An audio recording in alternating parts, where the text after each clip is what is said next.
हाय guys, myself hello Vikas, दोस्तों। साथ में मेरे विवेक। आज हम मेजर गौरव आर्य सर की एक वीडियो पे रिएक्शन देने जा रहे थे। वीडियो का नाम है India will become leading weapon exporter, the Chanakya dialogue with major Gaurav Arya. तो चलिए वीडियो स्टार्ट कर लेते हैं। Here we go. Chanakya dialogue, geopolitics and किसी और का भाई बहुत तीस मार खाना, लेकिन हमें तो अपने भाई को इनकरेज करना है ना। हमें अपने भाई को इतना इनकरेज करना है कि वो दुनिया का सबसे ताकतवर बने। तो पाकिस्तान के पास पैसे नहीं, और जो इंडिया ने पहले भी सप्लाई करा था, पाकिस्तानी ने बोला जनाब हम कसम खाते हैं, हमने दोनों हाथों से दुनिया को लूटा है, पहले उनको रोने का मौका दिया जाए, सबको मौका मिलेगा, बारी सबको मिलेगी। सब इमरान खान आएगा तो क्या हो जाएगा, इमरान खान आएगा तो क्या हो जाएगा। पहले इमरान खान ने क्या बोला। जय हिंद दोस्तों, मैं हूं मेजर गौरव आर्य और आप देख रहे हैं द चाणक्य डायलॉग्स। इस वीडियो को लाइक करिए, हमारे चैनल को सब्सक्राइब करिए और बेल आइकन दबाना बिल्कुल भी मत भूलिए। दोस्तों, आज के दिन 2019 में पुलवामा हुआ था। एक पाकिस्तान के भेजे हुए आतंकी ने बड़ी कायरतापूर्वक एक कार्रवाई करी, एक आतंकी कार्रवाई करी, और हमारे 40 भाई वीरगति को प्राप्त हो गए। अगले साल यानी कि पुलवामा की पहली बरसी पे मुझे जाना था। लेथपुरा जगह है पुलवामा में जहां पे ये हुआ था अटैक। तो उसके एक दिन पहले यानी कि 13 फरवरी 2020 की बात कर रहा हूं, 13 फरवरी को मेरे पास शाम को एक कॉल आया, बड़े सीनियर ऑफिसर सीआरपीएफ के। उन्होंने बोला मेजर साहब आप जा रहे हैं, आपके अपने साथ एक पैकेट ले जा सकते हैं पुलवामा। पुलवामा में उनका मेमोरियल बन रहा था, जहां पे सारे जितने भी वीरगति को प्राप्त हुए थे हमारे भाई, उनका नाम लिखा गया था सब। वहां पे ज्योति जलनी थी और प्रॉपर एक मेमोरियल वहां पे बन रहा था। क्या आप ये पैकेट ले जा सकते हैं? मैंने बोला ठीक है सर। मैं सवेरे सवेरे T3 पहुंचा। बहुत मुझे याद है, अंधेरा था उस वक्त, अर्ली मॉर्निंग फ्लाइट थी हमारी। मैं सवेरे सवेरे T3 पहुंचा दिल्ली एयरपोर्ट, और वहां पे एक सीआरपीएफ का जवान मुझे मिला। मैंने उस वरिष्ठ अधिकारी से तो ये नहीं पूछा कि सर उस पैकेट में क्या है, क्योंकि मुझसे बहुत सीनियर थे और अच्छा भी नहीं लगता मैं उनसे पूछूं। तो अचानक वो सीआरपीएफ का जवान आया। उसने बोला साहब आप ही हैं मेजर गौरव आर्य? ऐसे यस। तो उसने मुझे पैकेट दिया और सल्यूट करा, वापस चला गया जय हिंद बोल के। मैंने फोन करा उस अफसर को, मैंने बोला सर ये पैकेट में मैं सॉरी मैं जानना चाहता हूं क्या है। तो उन्होंने बोला कि जो 40 हमारे भाई चले गए थे सीआरपीएफ के पुलवामा में, वीरगति को प्राप्त हो गए थे, उनके गांव की मिट्टी है। तो दोस्तों उसको अपनी छाती से लगा के मैं पुलवामा ले गया। और जो मेरे साथ टीम थी, जब उनको पता लगा तो सबने बोला कि हम भी उठाएंगे इसको। तो सबने बारी बारी से उसको उठाया, और उस पैकेट को ना हमने जहां पे ऊपर लगेज डालते हैं वहां पे डाला, वो पैकेट ऐसे ही गया है पुलवामा तक, राइट। और ये जो सीआरपीएफ ने मेरे लिए करा ना, बहुत बड़ा, इतनी बड़ी इज्जत मुझे कभी किसी ने दी नहीं मेरे जीवन में जितनी सीआरपीएफ ने दी है। तो आज मैं नमन करता हूं उस फोर्स को, और नमन करता हूं अपने 40 भाइयों को जो वीरगति को प्राप्त हुए। बाकी लोग यार वैलेंटाइन डे मना रहे हैं, आपको बिल्कुल आपका पूरा हक है, आप मनाइए वैलेंटाइन, आज़ाद देश है और अच्छी बात है कि आप वैलेंटाइंस डे मना रहे हैं, अच्छी बात है। आपको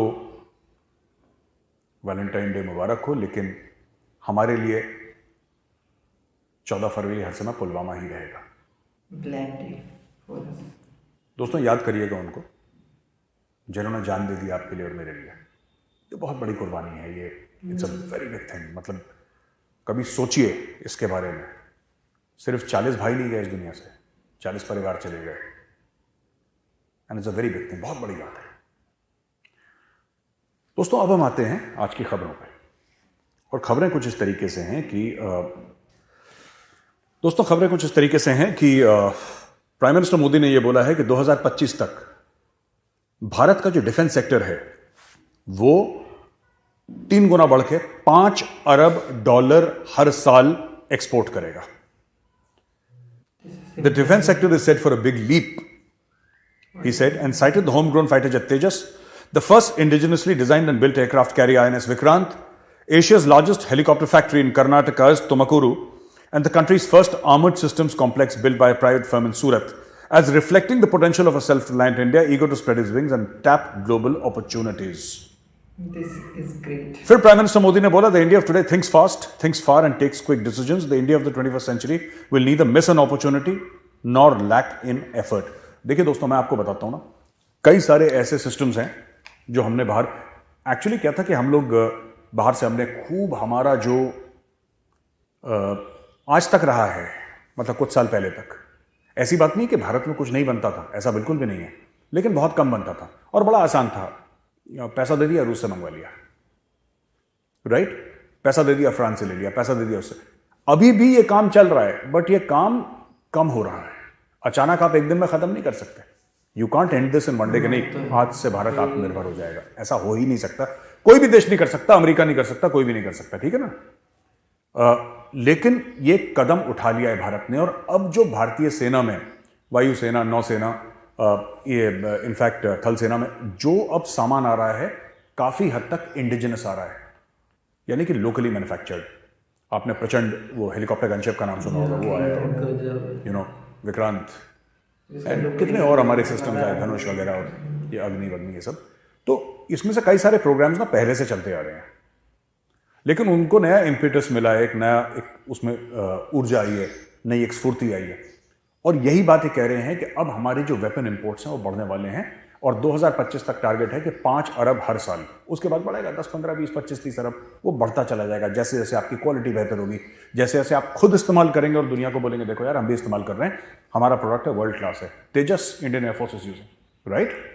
तेजस इंडियन एयरफोर्स इज यूजिंग. तो फिर तेजस दूसरे भी मुल्क कहेंगे अच्छा यार आपने, you know, you used it, और हमने चेक कर लिया, अच्छा है, अब हमें भी दे दो, 2-3 स्क्वाड्रन हम भी लेते हैं. तो इसी तरीके से फिर डेवलपमेंट होती है मार्केट की. इसकी तो ठीक ठाक मैन्युफैक्चरिंग कर रही है. एक और खबर है कि army gets its first set of offensive swarm drone systems, और अगली बार इंडियन एयरफोर्स को मिलेगा. तो एक अनमैन्ड एरियल व्हीकल है, ठीक है, जो ड्रोन है, और ऑफेंसिव ड्रोन. तो इंडिया का एक स्टार्टअप है बेंगलुरु में, new space research and technologies के नाम से. उसने 100 ड्रोन दिए हैं. ये छोटे छोटे ड्रोन्स हैं, इनमें हथियार लगे हैं, एक्सप्लोजिव लगे हैं, बॉम्ब या जो भी है वो लगा हुआ है. 100 ड्रोन्स इंडियन आर्मी को दिए हैं, और ये 50 किलोमीटर दूर जाके दुश्मन पे हमला कर सकते हैं. अब देखिए ना, ये मेक इन इंडिया का यही जादू है. वो बैंगलोर में वो जिन लोगों ने काम करा बैंगलोर पे, इस पे, वो लोग तो पहले भी थे ना, वो लोग तो पहले भी थे, लेकिन उनको इंकरेजमेंट मिली, उन्होंने बना के दे भी दिया इंडियन आर्मी को कि लो भाई 100 ड्रोन आप पकड़ो. अब IAF कह रहा है हमें भी चाहिए, नेवी कहेगी हमें भी चाहिए, इंडियन एयरफोर्स ऑलरेडी नेक्स्ट आ रहा है. इंडियन आर्मी बोलेगी 100 दे दिए भाई, अब 1000 और लाओ, 1000 और लाओ. ये 50 किलोमीटर मारता है, एक काम करो, हम तुम्हें पैसा देते हैं एडवांस में, तुम अब 100 किलोमीटर पे काम करो, और घातक बनाओ उनको. तो इस तरीके से लोकल इंडस्ट्रीज को डेवलप करके ही बात बनती है, वरना ये बात नहीं बनती. आपको खुद विश्वास करना पड़ेगा. जो तेजस फाइटर जेट है फॉर एग्जांपल, क्या वो दुनिया का सबसे अच्छा जेट है? ऐसा नहीं है, पर वो हमारा है, ठीक है. हो सकता है कि किसी और का भाई बहुत 30 मार खाना, लेकिन हमें तो अपने भाई को इनकरेज करना है ना. हमें अपने भाई को इतना इनकरेज करना है कि वो दुनिया का सबसे ताकतवर है, वो शहर का, देश का सबसे ताकतवर है. पूरा जो आत्मनिर्भर भारत का जो फोकस है वो है कि जो अपने हैं ना उनको अपनाओ सबसे पहले. जो इंडिजिनस टेक्नोलॉजीज हैं जो भारत में बन रहा है उनको अपनाओ. बाहर से तो आता रहेगा, बाहर से टेक्नोलॉजी लो, हथियार भी लो, कोई मना नहीं कर रहा, लेकिन अपनों को तो अपनाओ. जो भारत नहीं बना रहा है और आपको अभी चाहिए वो आप बाहर से लोगे, लेकिन जो भारत बना रहा है उसको खुद एक्सेप्ट करो. तो ये एक बहुत अच्छा कदम है. अच्छा, हम बात कर रहे थे एयरक्राफ्ट की, तो एरो इंडिया में 2023 आपको पता है बेंगलोर में चल रहा है, और बहुत जोर शोर से चल रहा है, और कई मुल्क वहां पे आए हैं. एक उसमें जो सबसे ज्यादा जिसको कहते हैं कि ब्रेकिंग न्यूज वाली चीज हो गई, जिसको देख के सब लोग पागल जैसे हो गए, वो यूएस से आया F-35। F-35 जो है उनका हवाई जहाज वो पहुंचा है और 2 F-35 पहुंचे हैं।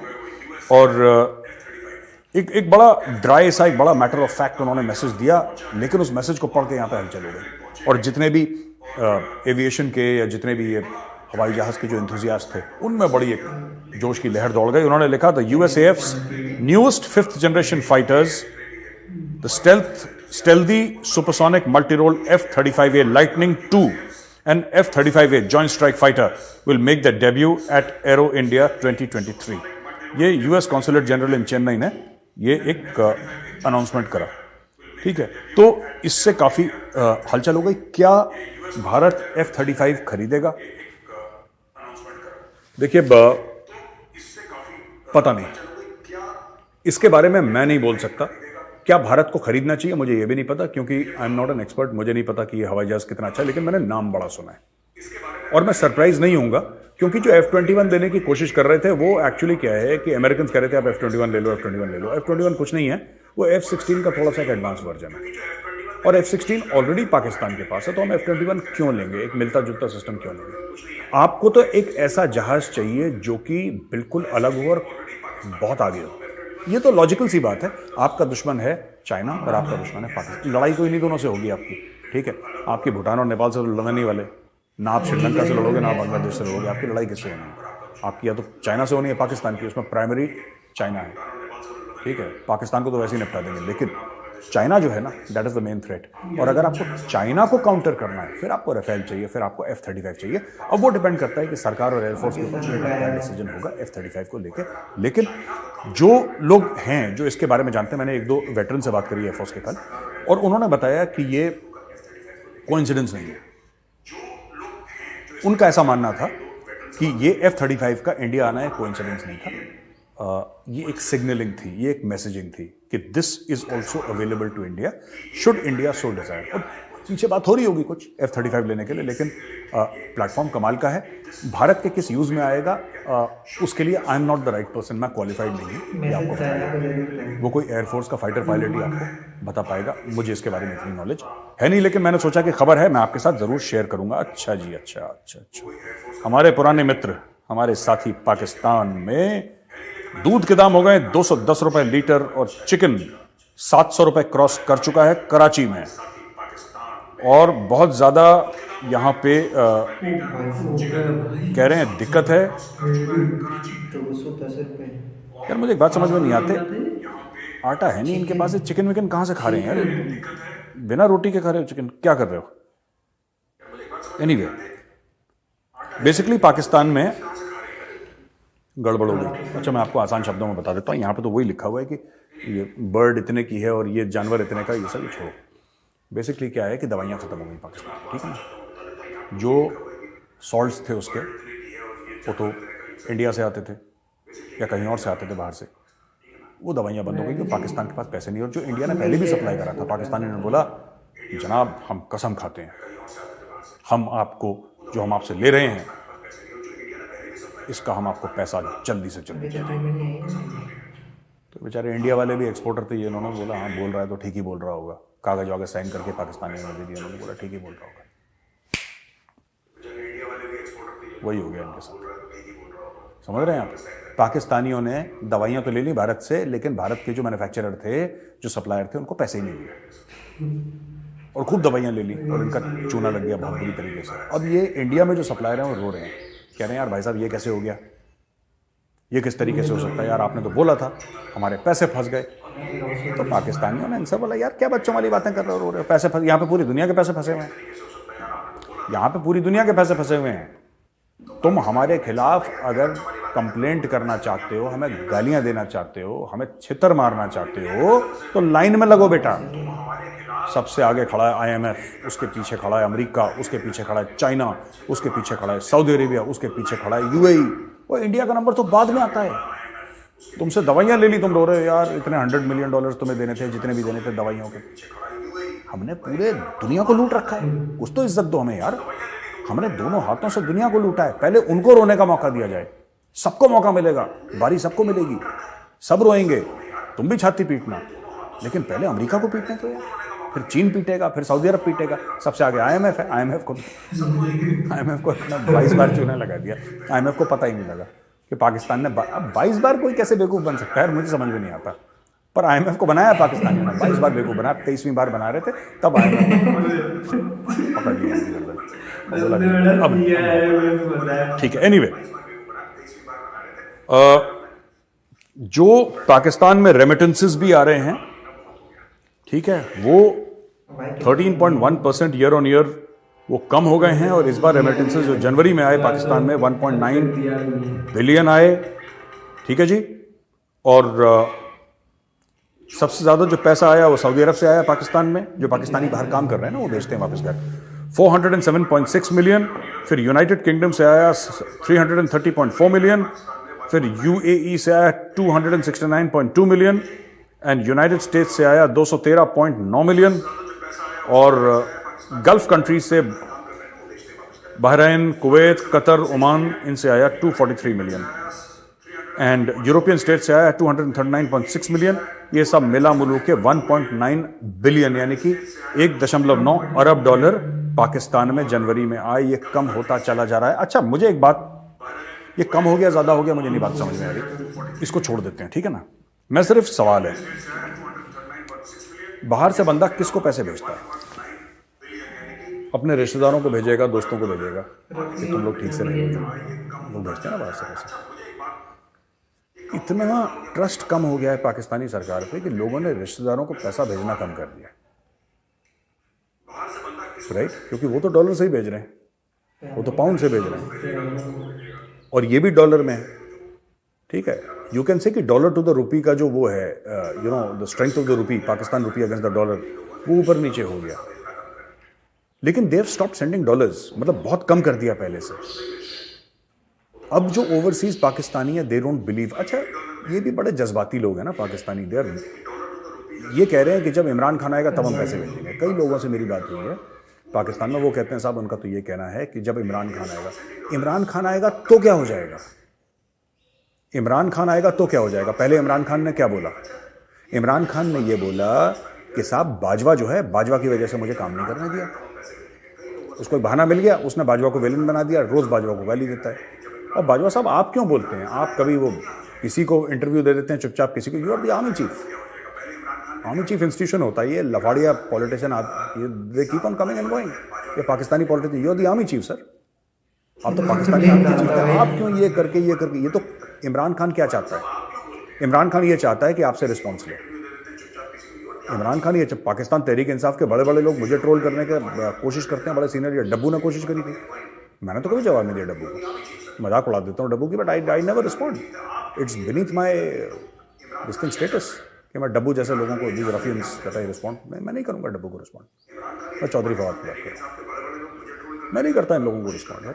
मिनिमम अगर इमरान खान कभी करेगा तो सोचेंगे, शहबाज शरीफ करेगा सोचेंगे, अगर छोड़वैयों को हम रिस्पॉन्ड नहीं करते। आप क्यों लग गए सर? आप तो आर्मी चीफ थे पाकिस्तान के, साबिक आर्मी चीफ, आप क्यों इन चक्रों में पड़ रहे हो कि इसको इमरान खान को ये कर दूंगा, इमरान खान को ये कर दूंगा? It doesn't behave, you know, a person of your stature to do something like this. एक और चीज़ मैं बोलना चाहता हूँ, सबसे बड़ी प्रॉब्लम ये है कि IMF बैठा है, अभी तो वीडियो कॉन्फ्रेंसिंग पे बैठा है, पहले फिजिकली बैठा था वहाँ पे इस्लामाबाद में, तब ये जूता लात कर रहे थे आपस में, तब ये जूता लात कर रहे थे। IMF भी सोचता होगा यार, क्या यार ये इंसान है, लंगूर है क्या ये? मुल्क डूब रहा है, ये आपस में तू मैं इनकी लगी हुई है। एनीवे, तो पाकिस्तान में फंड्स की बहुत कमी है, बहुत ज़्यादा लोगों ने, खुद पाकिस्तानियों ने पैसा देना कम कर दिया। और वही चीज़ जो मैंने बोली थी वही फिर बाकी लोगों ने भी पूछी है। याद है, मैं आपको दो दिन पहले मैंने आपको ये बोला था कि एक बंदा गया था और तुर्की के एम्बेसी में उसने, पाकिस्तानी ने $30 मिलियन दे दिए। $30 मिलियन उसने तुर्की के एम्बेसी में दे दिए। तो मैंने उस वक्त भी सवाल पूछा था, ओ भाई उसने तुर्की के एम्बेसी, उसने खुद के एम्बेसी में क्यों नहीं दिए कि आप तुर्की को दे दो? क्योंकि उसको भरोसा था, 100% उसको यकीन था अपनी एम्बेसी पे, ये लोग चोरी कर लेंगे पैसा।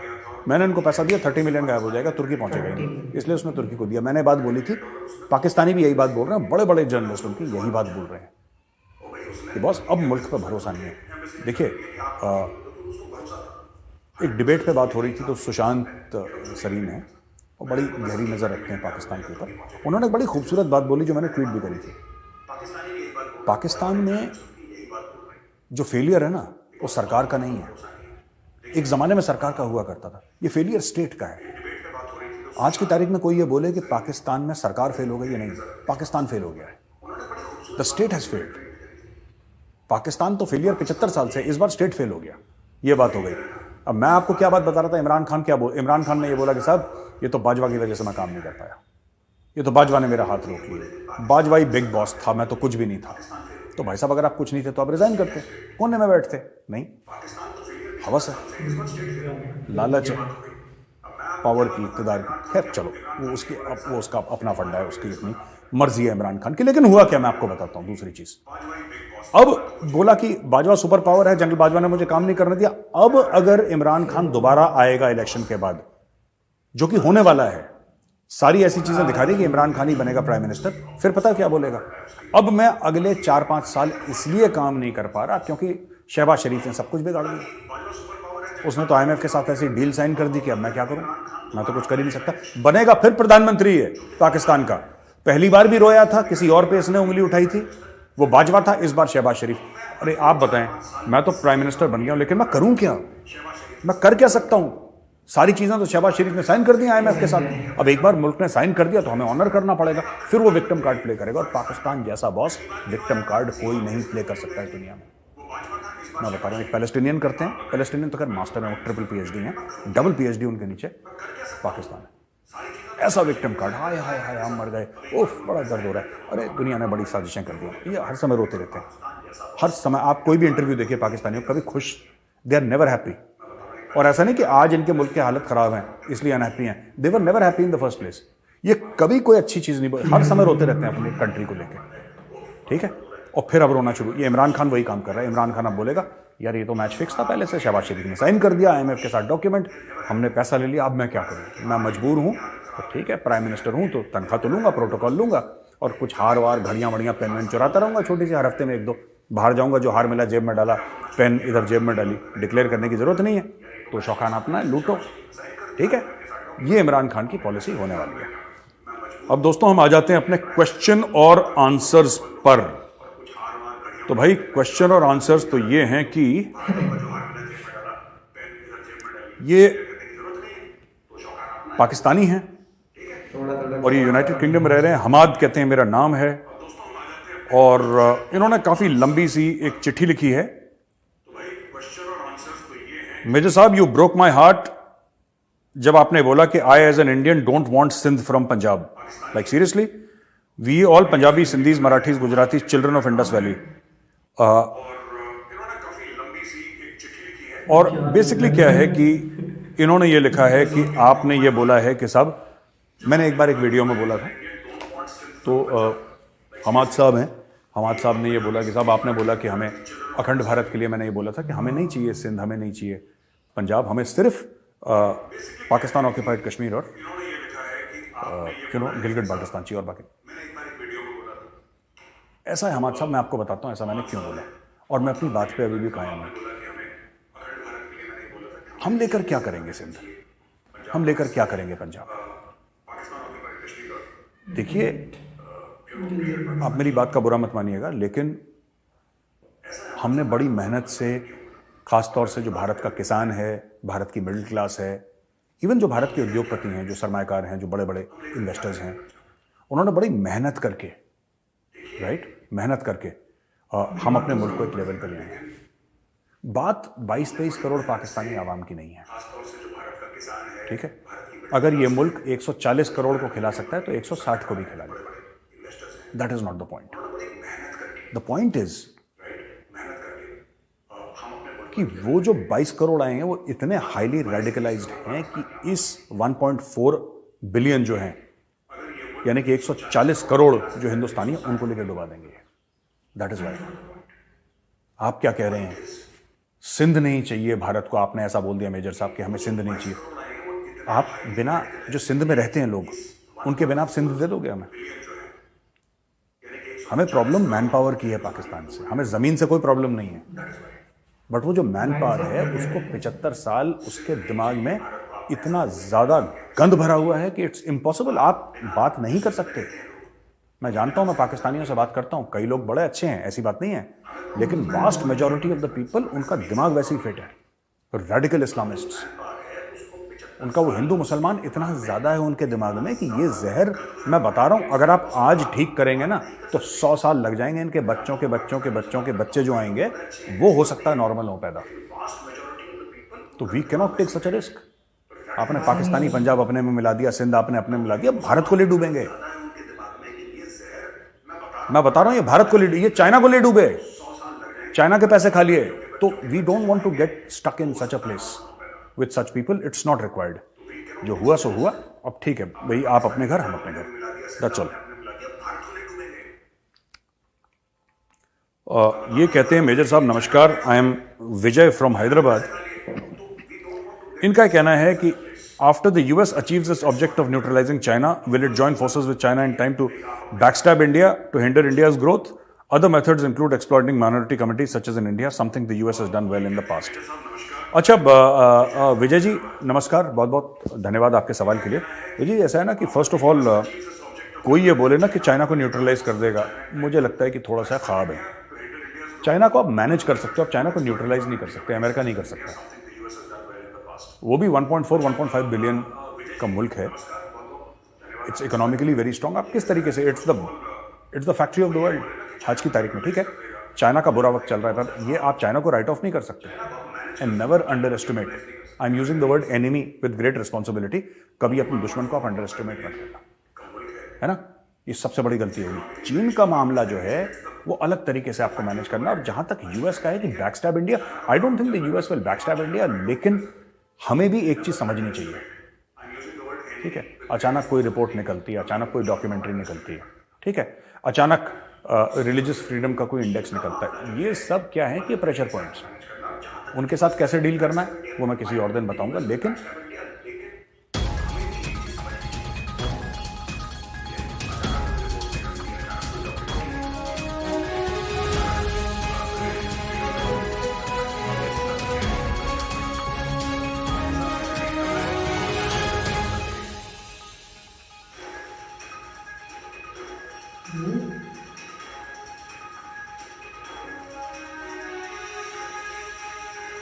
फर्स्ट टाइम मैं देख रहा हूँ ये बीच में ऐसे ही कट हुआ है। आई थिंक गाइस ये था वीडियो, और किसी रीज़न की वजह से ये वीडियो स्किप हो गई, या फिर कह सकते हो कि यहीं पे इन्हें कम्युनिकेशन को फिनिश किया है। लंबा होने के कारण कुछ टेक्निकल रीजंस भी हो सकते हैं जिस वजह से ऐसा हुआ है।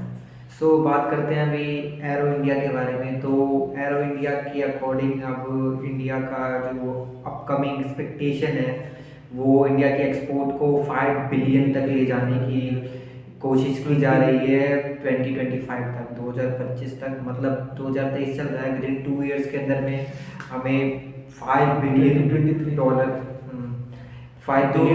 का एक्सपोर्ट अचीव करना है डिफेंस में। डिफेंस इक्विपमेंट्स जितने भी गैजेट्स वगैरह और जो फाइटर एयरक्राफ्ट्स वगैरह जो भी तेजस है हमारा, और अपने जितने भी मिसाइल सिस्टम है लाइक ब्रह्मोस वगैरह हो गए, इन सबको एक्सपोर्ट करने की प्लानिंग है। और साथ के साथ में इन्होंने एक बात और कही, जो पाकिस्तान है उनके ऊपर ऐसे ही काफ़ी डेप्ट है, और साथ के साथ में उनके जो फॉरेन रिजर्व है वो भी ख़त्म होते जा रहे हैं। और पाकिस्तान जो है ना बेसिकली अब बिल्कुल ही कोलैप्स की कगार पे आता जा रहा है, क्योंकि इनके foreign reserves day by day down जा रहे हैं, इनके पास इंपोर्ट्स के लिए पैसा नहीं है, और इवन जो भी चीज़ें इनके पास आ रही है उनके बिल्स पे करने के लिए इनके पास पैसा नहीं है। इंडिया की जितनी भी फार्मास्यूटिकल्स कंपनी थी जिन्होंने इन्हें मेडिसिन प्रोवाइड की थी, उनके पेमेंट फंस गए, जो कि सैड है कंपनी के लिए। उनको लॉस होता है, इतना हैवी लॉस होता है, क्योंकि ऐसा भी नहीं कि 2 करोड़ 3 करोड़ के अमाउंट का प्रोडक्ट उन्हें सप्लाई हुआ है, मेडिसिन सप्लाई हुई है, वो डॉलर मिलियंस ऑफ डॉलर्स में पे प्रोडक्ट सप्लाई हुए हैं। तो उनकी वैल्यू काफ़ी हर्ट करती है कंपनीज को। और नॉट इवन सिर्फ इंडिया ही है, बाकी और भी इन चीज़ों कंट्रीज़ है जिनके जैसे IMF हो गया, USA हो गई, इन सब से इन्होंने पैसे तो लिए हैं, बट कभी भी अपनी कंट्री में काम नहीं किया उन पैसों के लेके कि जी हाँ हमने पैसे लिए हैं और इस पर्पज से लिए हैं, हम इन चीज़ों को करेंगे, और उसकी डे टू डे जो भी रिपोर्ट है वो दे। IMF जो है वो इनके पीछे पड़ा हुआ है अभी के टाइम में कि आपने जो पास में हमारे साथ जितने भी एग्रीमेंट किए हैं आपने सब तोड़ा है, आपने एक काम नहीं किया है उन पैसे को लेने के बाद में। और ये बात सच भी है, पाकिस्तान में बेसिकली जो पैसा जाता है वो गायब हो जाता है। ये बातें तो बड़े बड़े कर देते हैं कि हम ऐसा करेंगे, ये डेवलपमेंट के लिए लिया जा रहा है, यहाँ पे माइनॉरिटी को और सेफ्टी के लिए लिया जा रहा है, माइनॉरिटी को बैक स्टेप फॉरवर्ड स्टेप लाने के लिए किया जा रहा है, बट कुछ नहीं करते। एजुकेशन के लिए पैसा लेते हैं, दुनिया भर के स्कीम्स के लिए पैसा लेते हैं, लेकिन ग्राउंड लेवल पे यहाँ पर काम नहीं होता। सारी गवर्नमेंट खा जाती है, इनके जितने भी क्या कहते हैं लोग इदारा जो है वो लोग खा जाते हैं, इनकी जो सिस्टम है वो खा जाता है और आम लोगों तक कुछ नहीं पहुँचता। और इन सब चीज़ों को लेके ना इनकी जो कम्युनिटी है उनमें भी इतनी ज़्यादा अवेयरनेस नहीं है, जो कि डे टू डे आप कह सकते हो आज के टाइम में इतने सारे रिएक्शन चैनल्स बन रहे हैं, इतने सारे इंडिया के और जियो पॉलिटिकल लेवल के जो इन्फॉर्मेशन आज के टाइम में यूट्यूब पे फ्लोट होती है, इंटरनेट पे फ्लोट होती है, तो कहीं ना कहीं पाकिस्तानी भी अवेयर होते जा रहे हैं कि क्या हो रहा है। वही कारण है जो इनका जो रेमिटेंस था उसमें भी आपने गिरावट देखी हाल फिलहाल में, गौरव आर्य सर ने जैसा बताया इनके रेमिटेंस में बहुत ज़्यादा गिरावट है, 13 पॉइंट समथिंग कुछ % की गिरावट आई है। और जो लास्ट इनकी जो रेमिटेंस आई है वो $1.9 बिलियन की थी, जो कि सब और ओवरसीज कंट्रीज़ के रेमिटेंस को मिलाकर कलेक्टिवली पाकिस्तान को मिली थी। सो ये भी डे बाय डे गिर रहा है, तो लोगों का ट्रस्ट डेफिनेटली सर ने सही कहा कि ट्रस्ट बहुत ज़्यादा लोगों का नहीं है, और जो एक्टिविटी चल रही है वो हर कोई अवेयर रहता है इन सब चीज़ों से। तो पाकिस्तान डे बाय डे कह सकते हैं कि कोलैप्स होने की कगार पे जा रहा है। बेसिकली हो ही चुका है, बस कहने के लिए हो गया है कि अभी क्योंकि थोड़े बहुत फंड पे, बाहर के फंड्स पे वो अभी तक सर्वाइव कर पा रहा है, और अभी IMF ने अभी तक दिया नहीं, तो अभी आगे कुछ ही दिनों में आपको सिचुएशन प्रॉपर्ली क्लियर हो जाएगी कि क्या हो गया है। और बेसिकली इंडिया के लिए नेगेटिव भी पड़ जाता है, बिकॉज आपके रीजन में एक अनस्टेबल कंट्री, इतनी बड़ी पॉपुलेशन, कहीं ना कहीं प्रॉब्लम है भी और नहीं भी है। इंडिया को इतना कुछ खास फर्क भी नहीं पड़ता, और फर्क पड़ता भी है बिकॉज एक बेसिकली रेडिकलाइज माइंड आपके बगल में रहता है। एक बिल्कुल ऐसे एक पागल पड़ोसी आपके बगल में रहे तो कहीं ना कहीं आपको फर्क नहीं पड़ना चाहिए, लेकिन कहीं ना कहीं उसका असर जरूर पड़ता है, उसका रीजनल असर जरूर पड़ता है। तो उस बारे में इनडायरेक्टली इंडिया को थोड़ा सोचना पड़ जाता है, और इंडिया स्टेप्स भी लेता है। ऐसा नहीं कि हमने कभी इनकी मदद नहीं की, हमने हमेशा मदद की, बट ये अपने लोगों में कभी भी इस चीज़ को जाहिर नहीं करना चाहते, एक्सप्रेस नहीं करना चाहते कि यार हमने इंडिया ने हेल्प की है ऐसे ऐसे टाइम पे की, बिकॉज इंडिया को नेगेटिव दिखाकर ही उन्होंने अपनी कंट्री चला रखी है, अपने लोगों को बना रखा है, इकट्ठे ला रखा है। जैसे सर ने पहले भी कहा हुआ है कि इंडिया के अगेंस्ट हेट्रेड, ठीक है, और जिहाद, यही है जो पाकिस्तान को, पाकिस्तानियों को एक साथ लाता है। इसके अलावा उनके पास कुछ नहीं है, वो आपस में मरते काटते हैं। तो और यहाँ पे बहुत सारे पॉइंट्स गौरव आर्य ने डिस्कस की। सबसे पहले 14 फरवरी का जो कि पुलवामा अटैक हुआ था, तो जब ये किस्सा बता रहे थे ना, तो मेरे को जब उन्होंने बोला कि पैकेट दिया गया, फर्स्ट ऑफ ऑल उन्होंने पैकेट ही बोला था। उस टाइम तक हमें भी नहीं पता था उसमें क्या है, उन्हें भी नहीं पता था। बोलते टाइम तो उन्हें पता होगा, मगर मतलब जिस टाइम वो रिसीव करके थे उस टाइम हुआ था, तो उस टाइम नहीं पता। तो बेसिकली उस टाइम मुझे लगा मे भी उनके जो होते ना कुछ पर्सनल कुछ चीज़ें होती है, वो सब होगा उस पैकेट में। और जब उन्होंने रिवील किया ना, वाह, मतलब हार्ट टचिंग था, रियली हार्ट टचिंग। और सैल्यूट बनता है हमारे उनकी फौजियों। हाँ, सैल्यूट तो बेसिकली बनता है, दिल से रिस्पेक्ट है। और Indian army one of the best नहीं कह सकता मैं, ओनली वर्ल्ड्स ओनली आर्मी ऐसी है जिसके मॉरल और एथिक्स ना दुनिया में कोई मैच नहीं कर सकता। ये दिल से निकली हुई बात है, क्योंकि इंडियन आर्मी के स्टैंडर्ड्स, उनकी रिस्पेक्ट को ना कोई मैच नहीं कर सकता। बिकॉज ये आर्मी ना अपने ओपोनेंट को भी ना बहुत ही रिस्पेक्ट देती है, जो और कंट्रीज में देखने को नहीं मिलता। हम जब सामने वाले को शहीद करते हैं ना, जब कोई सामने वाला अपोनेंट लड़ता है हमसे अपने देश के लिए किसी भी रीजन से, तो वो अपने देश के लिए लड़ रहा है, सीधी बात है, ठीक है। जब हम उनको शूट डाउन करती है हमारी मिलिट्री ना, तो उनको ना आदर से वापस पहुंचाती है। कोई ऐसी मिलिट्री आपको देखने को नहीं मिलेगी, they brutally kill and they doesn't care after after that they do brutally activities with their with their bodies, और इंडियन आर्मी कभी ऐसा नहीं करती। नहीं करती। और एक वो है ना, हमारा एक मॉरल ग्राउंड है, हमारा एक मॉरल एथिक्स है, एथिक्स है जिसे हमारी इंडियन आर्मी बखूबी पूरा करती है और निभाती है, जो कि वर्ल्ड में शायद बड़ी बड़ी कंट्रीज चूक जाती है सब करने में, लेकिन इंडियन आर्मी कभी नहीं चूकती। दोस्तों वीडियो काफ़ी बड़ी हो जाएगी, तो मिलते हैं अगली वीडियो में, तब तक के लिए बाय।